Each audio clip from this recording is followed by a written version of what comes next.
राधे राधे मित्रों, राधे राधे। तो exam site में स्वागत है आपका।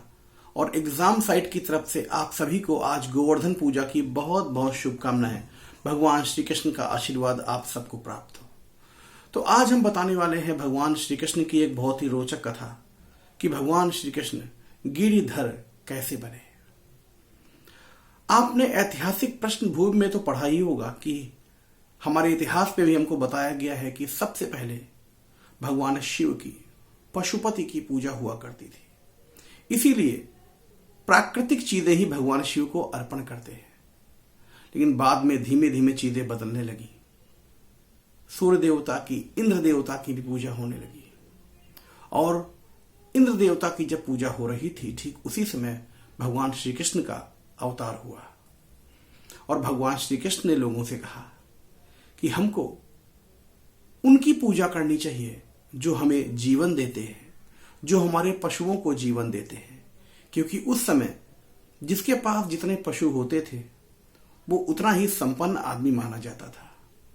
पशुओं को चराने के लिए घास के मैदान चाहिए जो गोवर्धन पे हुआ करते थे।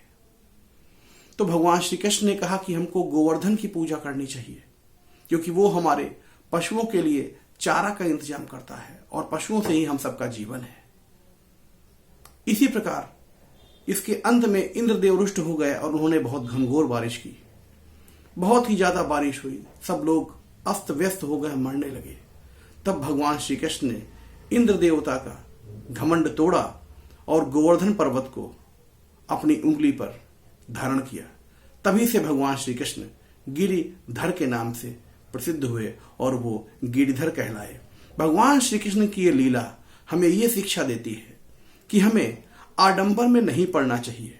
हमें उन लोगों की पूजा आराधना करनी चाहिए जिनसे प्रकृति बची हुई है, जिनसे हमारा जीवन चल रहा है।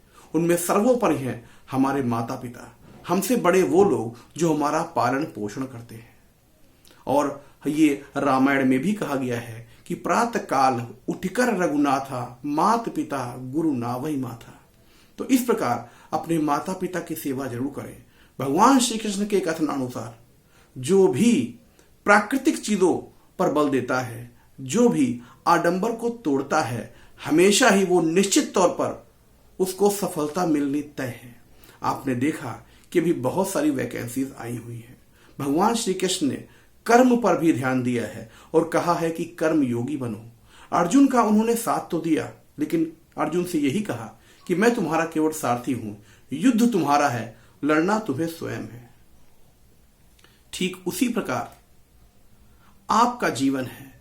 माता पिता, गुरु सब आपका साथ दे रहे हैं, आपको मार्गदर्शन दे रहे हैं, लेकिन लड़ना तो आपको स्वयं है। तो इस अवसर का लाभ उठाएं, तैयारी में लग जाएं। निश्चित तौर पे सफलता तो आपको मिलनी ही है। इन्हीं शुभकामनाओं के साथ एग्जाम साइट की तरफ से आप सभी को गोवर्धन पूजा की बहुत बहुत शुभकामनाएं। ओम नमो भगवतो वासुदेवाय नमः। जय श्री कृष्ण।